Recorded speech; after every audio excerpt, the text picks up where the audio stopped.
வீடு எல்லா மனிதர்களுக்கும் ஒரு முக்கியமான தேவை. ஆனா சில சமயம் வீடுங்கிறது ஒரு மனுஷனோட வாழ்க்கையில ஆபத்தா போயிடுது. சில வீடுகள்ல தீய சக்திகளோட ஆக்கிரமிப்பும் பேய்களோட ஆக்கிரமிப்பும் அதிகமா இருக்கு. இந்த எபிசோட்ல அந்த மாதிரி ஒரு வீட்டை தான் இப்ப நாம பார்க்க போறோம். ராம் சிங்குக்கும் அவரோட குடும்பத்தாருக்கும் இப்படிதான் நடந்தது. ராமுக்கு பெங்களூர்ல ஒரு வில்லா கிடைச்சது. அவரோட கனவு மாளிகையா இந்த வீடு அமைஞ்சது. அந்த வீட்டுல தங்கின முதல் ராத்திரியிலேயே பல விசித்திரமான சம்பவங்கள் நடந்தது.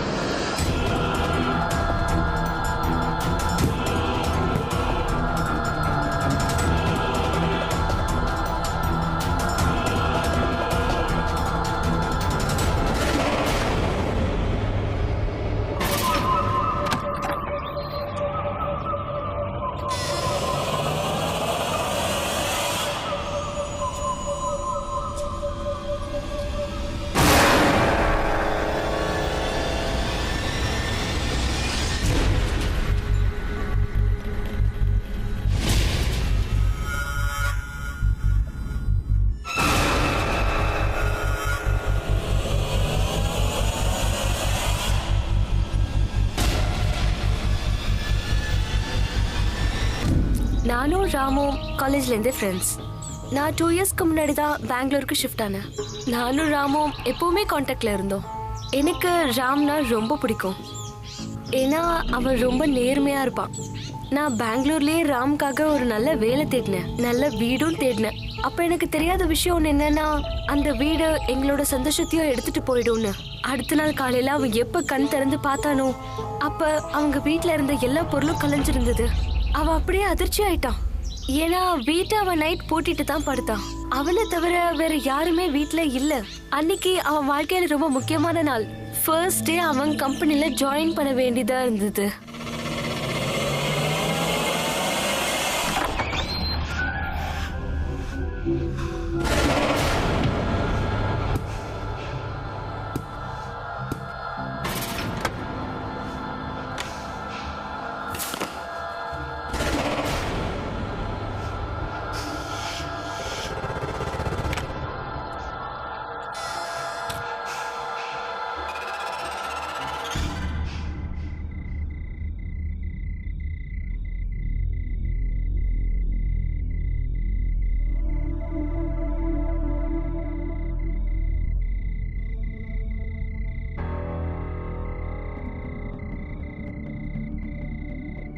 என் போனுங்க.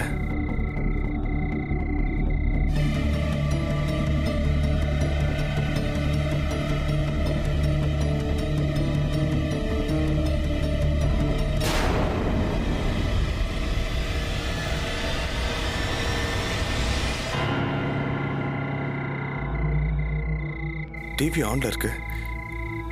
இது யார் ஆன் பண்ணிருப்பா?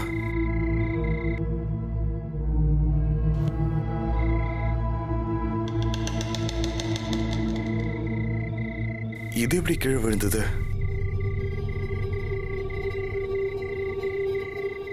யாரு?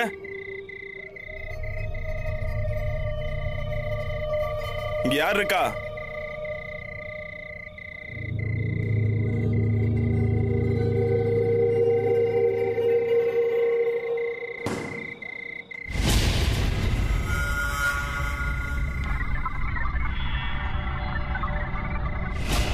உள்ள யாரு?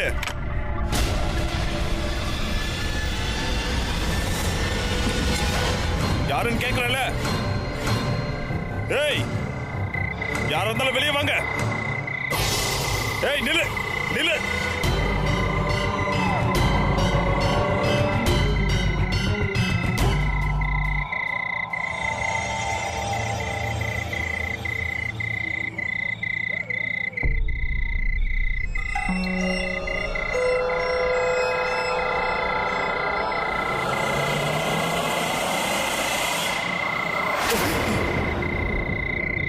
சுந்தர், நீயா? சார், இந்த ராத்திரி நேரத்தில் என்ன சார் பண்றீங்க? சுந்தர், யாராவது இங்க வந்துட்டு போறத, அதாவது ராத்திரியில வந்துட்டு போறத பாத்தியா நீ? என்ன சார் சொல்றீங்க? நானும் ஒரு சத்தத்தை கேட்டு ரொம்ப வருஷமா தேடிக்கிட்டு தான் சார் இருக்கேன். இந்த பங்களாவில் ஏதோ இருக்கு சார். அது பார்த்தீங்கன்னா நைட்ல தான் இந்த பக்கம் அலைஞ்சிக்கிட்டு இருக்கு சார். சில சமயங்களில் என் ஸ்டிக்கை தூக்கிட்டு ஓடிடுது சார். சில நேரம் டார்ச் எடுத்துக்குது. அப்படியா? ஆனா சுந்தர், உனக்கு இதை பத்தி ஏதாவது தெரிஞ்சிருக்கும்ல? அது யாரு, எங்க இருந்து வரான், எங்க போறான்? ஆட இல்லை சார், எனக்கு ஒண்ணுமே தெரியாது சார். ஆனா இந்த பங்களாவில் ஏதோ இருக்கு சார். ரொம்ப லேட் ஆயிடுச்சு சார். போய் தூங்குங்க சார். இந்த இடத்துக்கு முத வந்திருக்கீங்கல்ல, கொஞ்சம் நாள் எல்லாம் பழகிரு சார்.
என்னாச்சு இவ்வளவு நேரம் தூங்கிட்டு இருக்கா?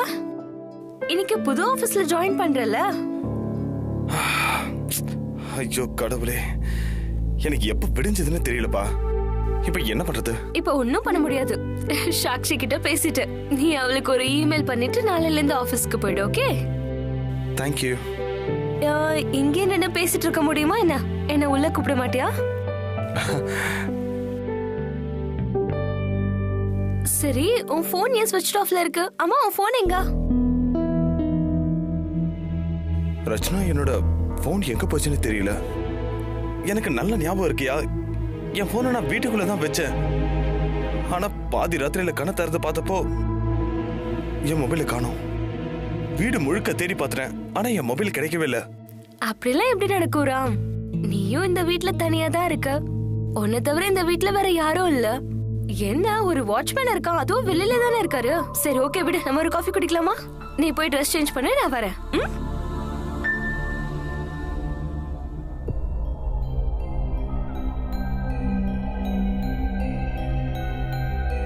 ராம், இதுக்கு முன்னாடி இந்த மாதிரி யாராவது வரைஞ்சிருந்ததை நீ பாத்திருக்கியா? ரக்ஷனா, நான் உண்மையை தான் சொல்றேன். இந்த செவரு காலியா தான் இருந்தது. நேத்து ராத்திரி தான் இது இங்க வந்திருக்கு. என்ன நம்பப்பா, நான் உண்மையை தான் சொல்றேன். நீ சொல்றத நான் நம்புறேன் ராம். சரி, அப்ப நம்ம ஒரு வேலை பண்ணலாம். இன்னைக்கு நைட் இதே மாதிரி நம்ம செக் பண்ணலாம். திரும்பவும் இந்த மாதிரி ஏதாவது நடந்தா நம்ம அப்புறமா யோசிக்கலாம். ராம், இப்ப நான் கிளம்பணும். ஆபீஸ்ல பெர்மிஷன் போட்டு வந்திருக்கேன். ஓகே? ரக்ஷனா, என்னாச்சு? thank you so much for everything. இதுல தேங்க்ஸ்லாம் என்ன இருக்கு? ஃப்ரெண்ட்ஷிப்ல no sorry no thank you. சரி சரி, இப்ப நான் வந்து டிராப் பண்ணு. சரி வா.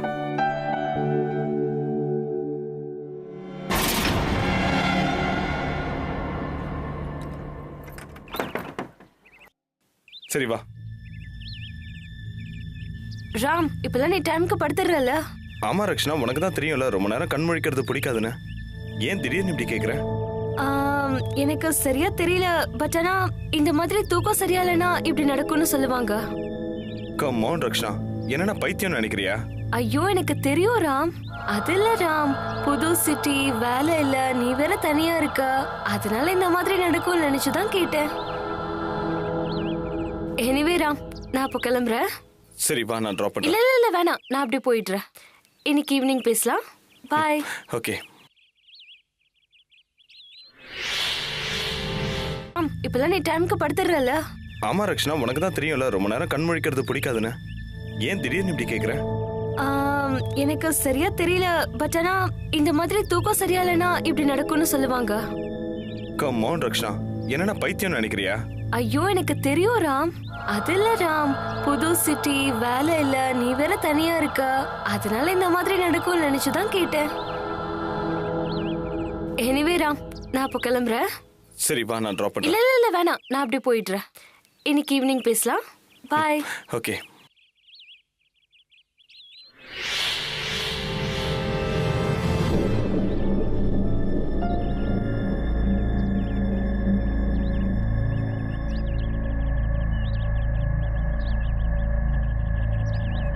இங்க பாருங்க.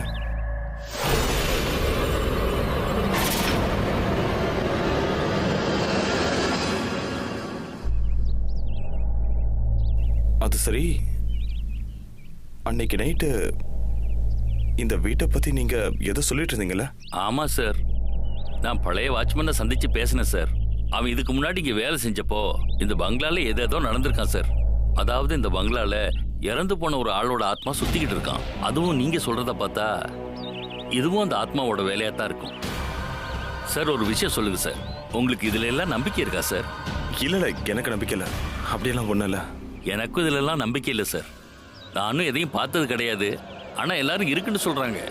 இந்த மாதிரி பேய் பிசாசுன்னு சில பேருக்கு கண்ணில் படுது, சில பேருக்கு எதுவும் தெரிய மாட்டேங்குது.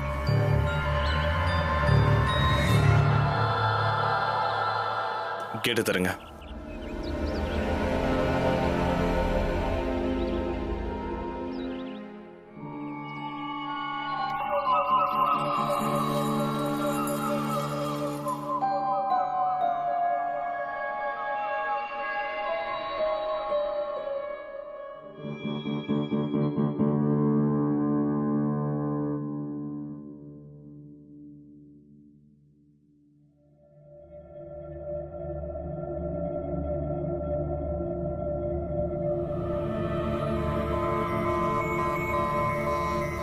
இந்த புக்ஸ் எல்லாம் எப்படி இங்க வந்தது? எப்படின்னு தெரியலையே.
இதெல்லாம் எப்படி நடக்கும்? இதெல்லாம் கண்டிப்பா அந்த வாட்ச்மேனோட வேலை தான். வாட்ச்மேன், வாட்ச்மேன் சார், என்னப்பா விளையாட்டு இதெல்லாம்? நான் தான் கதவை பூட்டிக்கிட்டு உள்ள போனேன். அப்புறம் அந்த கதவை யார் திறந்தது?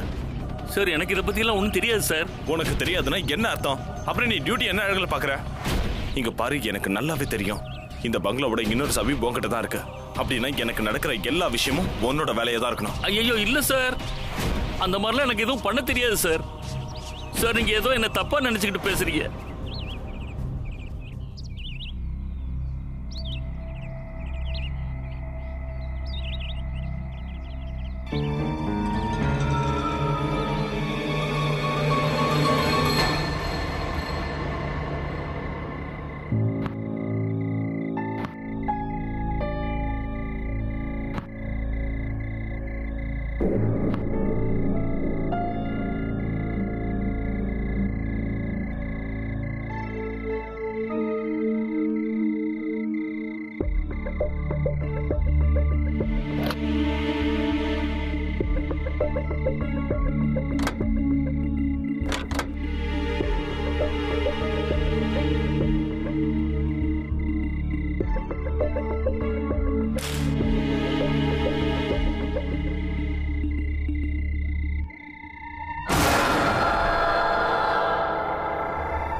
என்னோட போன்.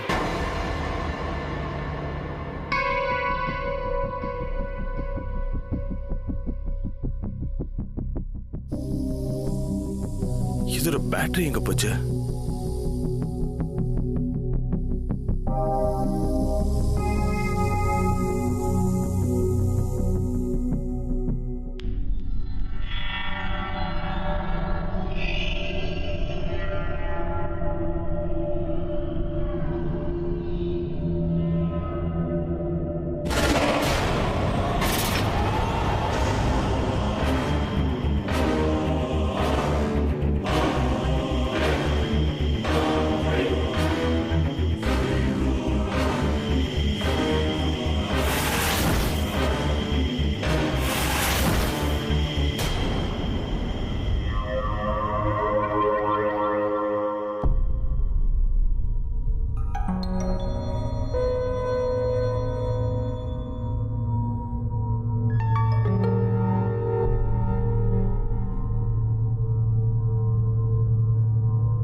போன்ல இருந்து இந்த வீட்டை யாரு வீடியோ ரெக்கார்டிங்? ஐயோ, ஏன் இப்படிலாம் ஆயிட்டு இருக்கு? இந்த மாதிரி நடக்க கூடாதெல்லாம் நடந்துட்டு இருக்கு. நான் தான் அப்பவே சொன்னல ரக்ஷனா, நீ இப்பவாவது நம்புறியா? நான் உண்மையை தான்ப்பா சொல்றேன். எனக்கு என்னமோ இந்த வீட்டுல என் கூட யாரோ இருக்க மாதிரியே இருக்கு. இங்க ஏதோ பிரச்சனை இருக்குப்பா. நம்ம ஒரு காரியம் பண்ணலாம். நம்ம அண்ணாவை போய் பார்க்கலாம். அவர் தானே இந்த வீட்டை பத்தி நம்ம கிட்ட சொன்னாரு. அவருக்கு இந்த வீட்டை பத்தி நல்லா தெரியும்னு நினைக்கிறேன். என்ன சொல்ற? இங்க நடக்கிறத பத்தி கொஞ்சம் டீடைலா சொல்லுங்கண்ணா. இந்த மாதிரி விஷயத்துல இந்த வீட்டுல யார் பண்றாங்கன்னு சொல்லுங்க. எனக்கு என்னமோ அந்த வாட்ச்மேன் மேல தான் சந்தேகமா இருக்கு. ரச்சனா, உனக்கு என்ன நல்லா தெரியும்ல. என்னோட டீலிங் எல்லாமே ரொம்ப ரொம்ப கரெக்டா தானே இருக்கும். உன் ஃப்ரெண்டு கிட்ட சொல்லி வை, அந்த மாதிரி வேலையெல்லாம் இந்த வாட்ச்மேன் செய்யக்கூடியவன் இல்லைன்னு. இந்த வேலையெல்லாம் பண்றது யாருன்னு சொல்லுங்க. ரக்ஷனா, நீயாவது சொல்லு. இங்க பாருங்க, எனக்கு அதை பத்தின எல்லா விஷயங்களும் தெரிஞ்சாகணும். அந்த வீட்டுல கதவும் ஜன்னலும் திடீர்னு ராத்திரியில திறந்துக்குது. நான் எந்த இடத்துல ஒரு பொருளை வச்சாலும் அது அந்த இடத்துல இருக்கிறதே இல்ல. இங்க பாருங்க, நீங்க ஒரு வேலை பண்ணுங்க. நான் அந்த ஓனரை மீட் பண்றதுக்கு ஏற்பாடு பண்ணுங்க. ஏன்னா நான் கேட்கிற கேள்விக்கு உங்ககிட்ட பதில் இல்லை. சோ நான் அவரையும் மீட் பண்ணிக்கிறேன். இங்க பாரு தம்பி, இவ்வளவு கம்மியான விலையில இந்த வில்லாவை நான் உனக்கு முடிச்சு கொடுத்துருக்கேன். இதுக்கு முன்னாடி வாடகைக்கு இருந்த யாரும் இந்த மாதிரி கம்ப்ளைண்ட் எல்லாம் பண்ணதே இல்லை. நீங்க ஏன் இந்த மாதிரி கம்ப்ளைண்ட் பண்றீங்கன்னு எனக்கு புரியவே மாட்டேங்குது. நீங்க ஓனரை மீட் பண்ண முடியாது, ஏன்னா அவர் வெளிநாட்டுல இருக்காரு. ரக்ஷனா, இங்க பாருங்க, நான் தான் சொல்றேன்ல, உங்களுக்கு இந்த வீடு பிடிக்கலன்னா நீங்க இந்த வீட்டை விட்டு தாராளமா வெளியே போயிட்டே இருக்கலாம். ஏன்னா எனக்கு வேற ஆளுங்க இருக்காங்க. அவங்க அந்த வீட்டுக்கு உடனே குடி வேற காத்துக்கிட்டு இருக்காங்க. இல்லண்ணா, நீங்க கொஞ்சம் தப்பா எடுத்துக்காதீங்க. அவன் கொஞ்சம் டென்ஷனா இருக்கிறதுனால தான் இந்த மாதிரி எல்லாம் பேசுறான். ராம், அண்ணா தான் இதெல்லாம் பாத்துக்கிறேன்னு சொல்றாருல, விட. ராம் ப்ளீஸ்.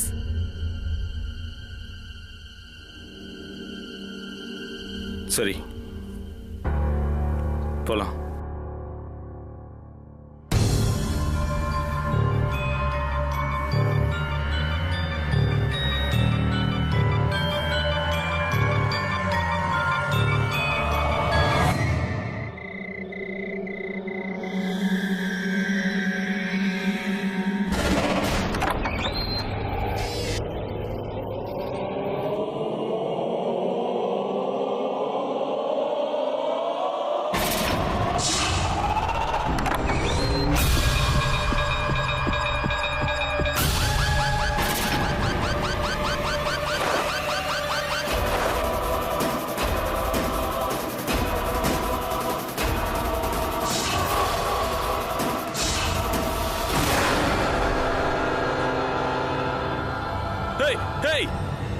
யாருங்க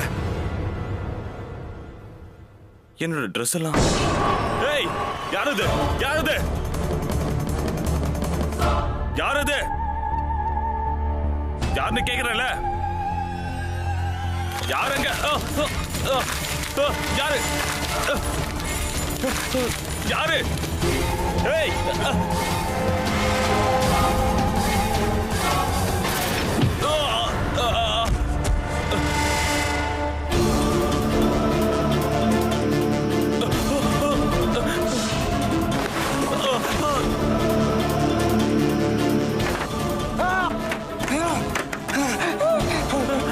ஐயோ வேண்டாம் ஐயோ ப்ளீஸ் கதவை திறங்க ப்ளீஸ்.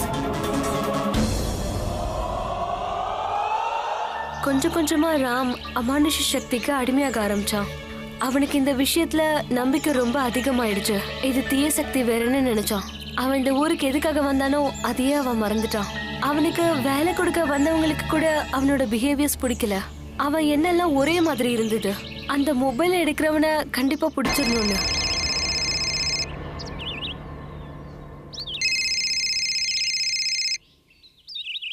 ஹலோ ராம், நான் சாக்ஷி பேசுறேன். 4 டேஸா நாங்க எல்லாரும் வெயிட் பண்ணிட்டு இருக்கோம். ஆனா நீ இன்னும் ஆபீஸ்ல வந்து ஜாயின் பண்ணவே இல்ல. உனக்காக எவ்வளவு நாள் ஹோல்ட் பண்ண முடியும்? ரக்ஷனா என்னோட ஃப்ரெண்ட், அதனாலதான் நான் வெயிட் பண்ணிட்டு இருக்கேன். ஆனா இனிமே முடியாது. நாளைக்கு காலையில வரைக்கும் வெயிட் பண்ணுவோம். நாளைக்கு வந்து நீ ஆபீஸ்ல ஜாயின் பண்ணலைனா வேற வேலை சாக்ஷி கேட்க சாக்ஷி ப்ளீஸ், நான் சொல்றது கொஞ்சம் கேளுங்க. நான் ஹலோ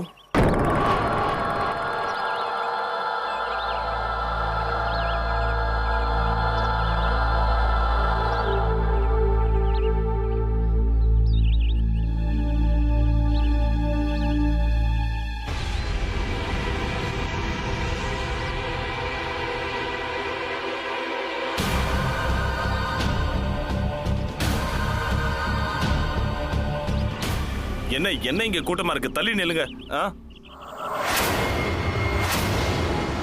வாட்ச்மேன் என்னாச்சு? இவருக்கு என்னாச்சு? எனக்கு என்னமோ இவரு மேல இருந்து குதிச்சதுனால தான் இறந்திருக்காருன்னு நினைக்கிறேன். மாடியில இருந்து குதிச்சாரா? இன்ஸ்பெக்டர் சார், இதோ இவர் தான் நான் சொன்ன ஆளு. இந்த ஆளுக்கு தான் இந்த வில்லாவை வாடகைக்கு பிடிச்சு கொடுத்தேன் சார். மற்ற எதுவும் எனக்கு தெரியாது. நீங்களே இவனை விசாரிச்சுங்க சார். ஏய், எழுந்திரியா. உன் பேர் என்ன? ராம். ஃபுல் நேம் என்ன? ஜி ராம் சிங். இந்த வீட்டை வாடகைக்கு எடுத்திருந்தியா? ஆமா. மிஸ்டர், உனக்கு ஒன்று தெரியுமா? செக்யூரிட்டி கார்டு சுந்தரோட சாவு மாடியில இருந்து குதிச்சதுனால நடந்திருக்கு. அதோட அவன் பாடிக்கு பக்கத்துல உன்னோட மொபைல் போன் தான் கிடைச்சது. இந்த மொபைல் போன் உன்னோடது தானே? ஆமா சார், இது என் மொபைல் தான் சார். நீ என்னோட போலீஸ் ஸ்டேஷனுக்கு வர வேண்டி இருக்கும். சார் இங்க பாருங்க சார், நீங்க என்ன தப்பா நினைச்சிட்டு இருக்கீங்க. இந்த மொபைல் என்னோட தான். ஆனா 2 நாளைக்கு முன்னாடி இந்த மொபைல் காணாம போயிடுச்சு. இங்க பாருங்க, இது என்னோட புது மொபைல் சார். எது பேசுறதா இருந்தாலும் போலீஸ் ஸ்டேஷனுக்கு வந்து பேசு. ஏய், இவனை எழுதிட்டு போங்க. சார் நான் எதுவும் பண்ணல சார். நான் சொல்றேன் சார். சார் நான் சொல்றத கேளுங்க சார். சார் எனக்கு இதுக்கு சம்பந்தமே இல்ல சார். நான் சொல்றத கொஞ்சம் கேளுங்க சார். அவனுக்கு என்ன நடக்குதுன்னு அவனாலேயே உணர முடியல. அந்த வீட்டோட சக்தி அவனை அப்படியே இழுத்துக்கிச்சு. போலீஸும் அவங்கள சந்தேகப்பட ஆரம்பிச்சாங்க. ஏன்னா அது ராமோட மொபைல். ஏன்னா அவன் 2 நாளைக்கு முன்னாடி அதை தொலைச்ச மொபைல். நான் என்னோட கான்டாக்ட்ஸை வச்சு ராம போலீஸ் கிட்ட இருந்து காப்பாத்திட்டேன். ஆனா பிரச்சனை அதோட முடியல. கதவு எப்படி திறந்துச்சு? நானே தானே கதவை பூட்டிட்டு வந்தேன். இது எப்படி நடந்திருக்கும்?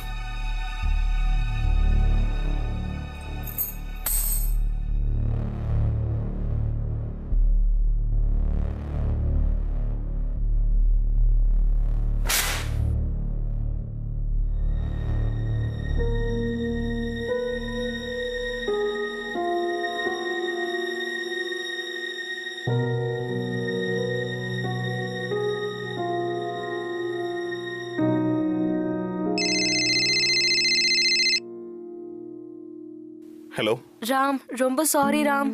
என்னால தானே நீ அந்த வீட்ல வந்து மாட்டிக்கிட்ட. ராம், என்கிட்ட ஒரு ஐடியா இருக்கு. நீ அங்க இருந்து போயிடு. நான் எல்லாத்தையும் பாத்துக்கிறேன். இல்ல ராம், நீ நினைக்கிற மாதிரி இது ஈஸியான விஷயம் இல்ல. அவங்க என்ன விடவே மாட்டாங்க. நான் இங்கேயே தங்கி இந்த உண்மையை கண்டுபிடிக்க தான் போறேன். வேணா ராம், நான் சொல்றத கேளு. நீ கேளு ரச்சனா. இனிமே என்னால எதுவும் கேட்க முடியாது. யார் என் பின்னாடி அலைஞ்சிட்டு இருக்கான்னு எனக்கு தெரிஞ்சாகணும். உன்னோட ஹெல்ப்புக்கு ரொம்ப தேங்க்ஸ். பாய்.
உனக்கு தைரியம் இருந்தா இங்க முன்னாடி வந்து நில்லு.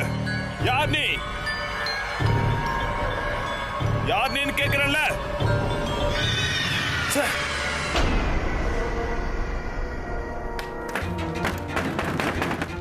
ஏய் கதவை தர. ஏய் கதவை தர ப்ளீஸ். ப்ளீஸ் கதவை தர.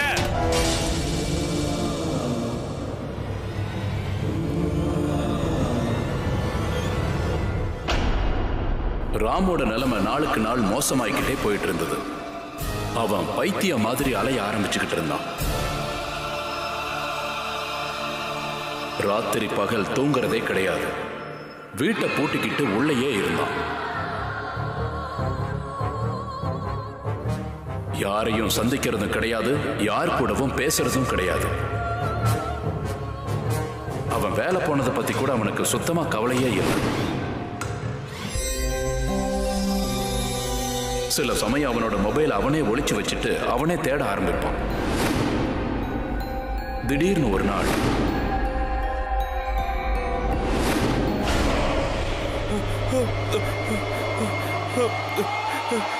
ராம், ராம், உனக்கு என்னாச்சு?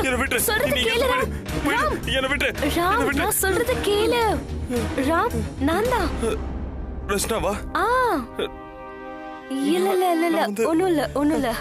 ரிலாக்ஸா இரு. ரிலாக்ஸ். ஒன்னும் ப்ராப்ளம் இல்ல ராம். இங்க பாரு, நான் சொல்றது கேளு. நான் இப்ப என்ன சொல்ல போறேன்னா நீ அதே மாதிரி கேட்கணும்.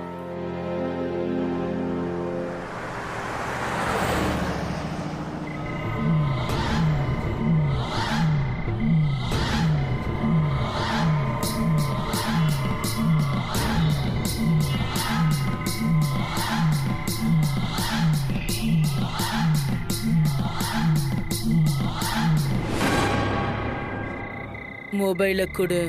முடியாது, நான் போன் தர மாட்டேன். மொபைல கொடுன்னு சொல்றேன்ல.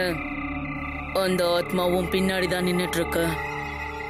அந்த மொபைல நீ சீக்கிரம் என் கையில கொடுக்கலைன்னா அது உனக்குள்ள வந்து புகுந்துக்கும். அதுக்கு தான் மொபைல கேக்குறேன்.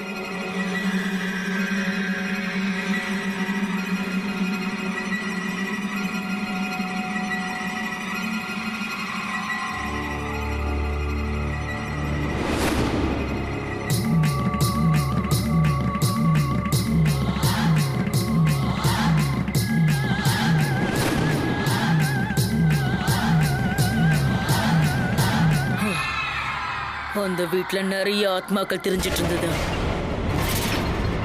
ஆனா அதுங்க யாருக்கு எந்த பிரச்சனையும் கொடுக்காது. ஆனா அதுங்களுக்கு கோவம் வந்துடுச்சுன்னா அந்த வாட்ச்மேனை எப்படி கொலை பண்ணிச்சோ அதே மாதிரி தான் எல்லாரையும் கொன்னுடும். வாட்ச்மேனை பத்தி இவங்களுக்கு எப்படி தெரியும்? நீங்க ப்ளீஸ் அந்த ஆத்மா பத்தி எனக்கு கொஞ்சம் சொல்லுங்களேன். உனக்கு அதுங்களை பத்தின விவரம் தெரியணும்னா நீ அமாவாசை ராத்திரி அன்னைக்கு தனியா இந்த இடத்துக்கு வரணும்.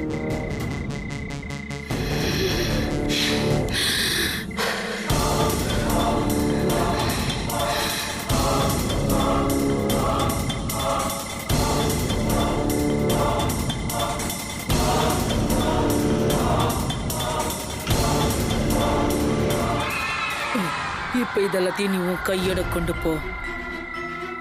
அடுத்த முறை அது உன்னோட மொபைல் எடுக்க வரும்போது நீ தூங்குற மாதிரி அந்த சமயத்துல நடிச்சா போதும்.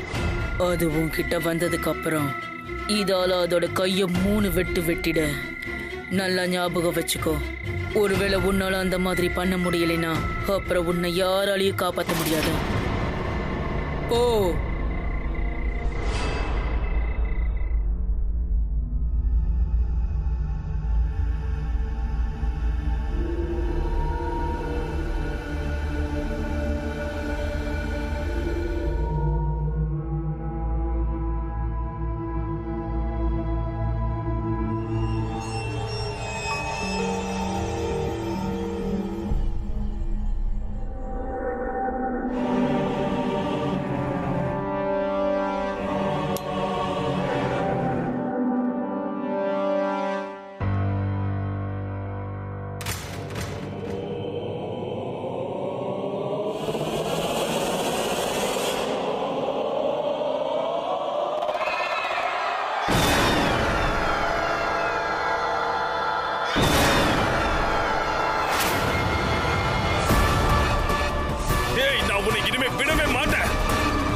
நில்லு நில்லு நில்லு, உன்னை நான் விட மாட்டேன். யாரு யாரு அது? யாருன்னு சொல்லுங்க. நீங்க யாரு? உங்களுக்கு என்னதான் வேணும்?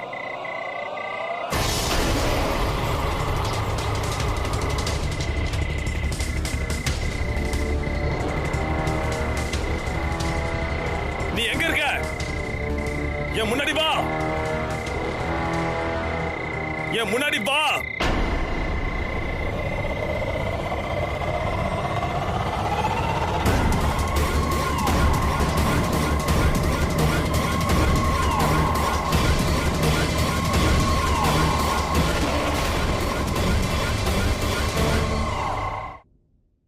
இந்த பங்களா என் அண்ணனோடது. இவங்க தான் என்னோட அண்ணி.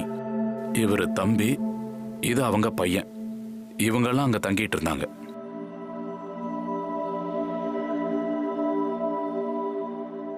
எங்களோட குடும்பம் ரொம்ப சந்தோஷமான குடும்பம்.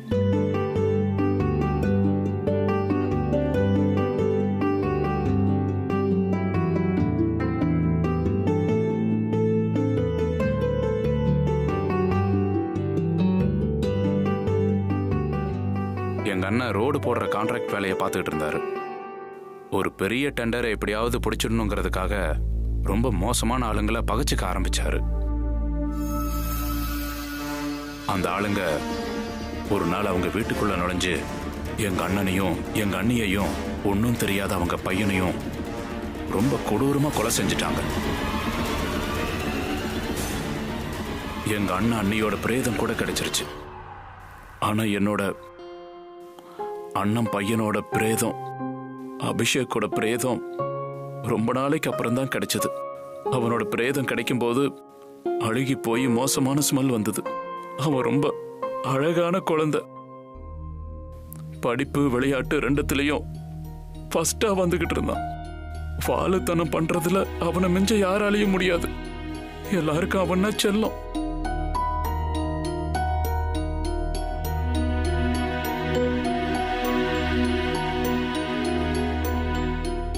அவங்க எல்லாரும் இறந்து போயிட்டாங்க. ஆனாலும் அந்த வீட்டை விட்டு போறதுல அவங்களுக்கு மனசே இல்லை. நான் எவ்வளவோ சாமியார்களையும் பண்டிதர்களையும் கூட்டிட்டு வந்தேன். வெளியே அனுப்ப முயற்சி பண்ணேன். ஆனா யாராலையும் அவங்களோட ஆத்மாவை வெளியே அனுப்ப முடியல. அதுக்கப்புறம் நான் இந்த வீட்டை பேச்சுலர்ஸுக்கு வாடகைக்கு விட ஆரம்பிச்சேன். ஆனா அவங்களோட ஆத்மா இங்க தங்குறவங்கள நிம்மதியா விடவே இல்லை. வாடகைக்கு வந்தவங்க எல்லாம் ஓட ஆரம்பிச்சாங்க. அதனால நான் ஃபேமிலிஸ்க்கு வாடகைக்கு விடாம புது பேச்சுலருக்கு மட்டும் வாடகைக்கு விட்டேன். அந்த மாதிரி சமயத்துல தான் நீ இங்க வந்த. என்ன மன்னிச்சிடு தம்பி. நான் பண தேவைனால இந்த மாதிரி வேலையை பண்ணிட்டேன்.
ராம், எனக்கு தெரிஞ்ச பெரிய வக்கீல் கிட்ட நான் பேசிட்டேன். இனிமேல் நீ பயப்பட வேண்டியதுக்கு எதுவும் இல்லை. ஓகே, எல்லாத்தையும் அவரே பாத்துப்பாரு. அப்புறம் நான் அண்ணா கிட்டயும் இதை பத்தி பேசிட்டேன். அவரும் உன்னோட டெபாசிட்டை திருப்பி தரேன்னு சொல்லிட்டாரு. நான் உனக்கு வர வீடும் பார்த்துட்டு நீ அங்கதான் தங்க போற. ராம், நான் சொல்றது கேக்குதா? ராம். ரக்ஷனா, நான் கேட்டுக்கிட்டு தான் இருக்கேன். But I'm sorry. நான் இந்த வீட்டையும் இந்த இடத்தையும் விட்டுட்டு போக மாட்டேன். நான் இனிமே இங்கே தான் இருக்க போறேன்.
எப்போ ஒரு மனுஷன் எப்படிப்பட்ட சூழ்நிலையில அகால மரணம் அடைகிறானோ அவனுக்கு செய்ய வேண்டிய காரியங்களும் சரியா செய்யப்படலைன்னா அதோட ஆத்மா இப்படிதான் அலைஞ்சுக்கிட்டு இருக்கும். அந்த வீட்டுக்குள்ளேயோ இல்ல வீட்டை சுத்தியோ அலைஞ்சுக்கிட்டு இருக்கும்.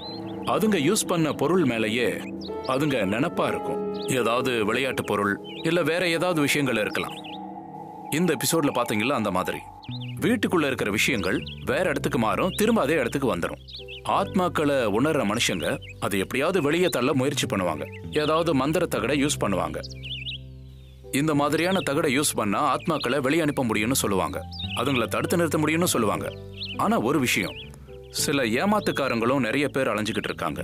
அவங்க உங்களோட பயத்தையும் உங்களோட பொய்யான நம்பிக்கையையும் அந்த ஆளுங்க யூஸ் பண்றதுக்கு சான்சஸ் இருக்கு. அதனால ஜாக்கிரதையா இருங்க.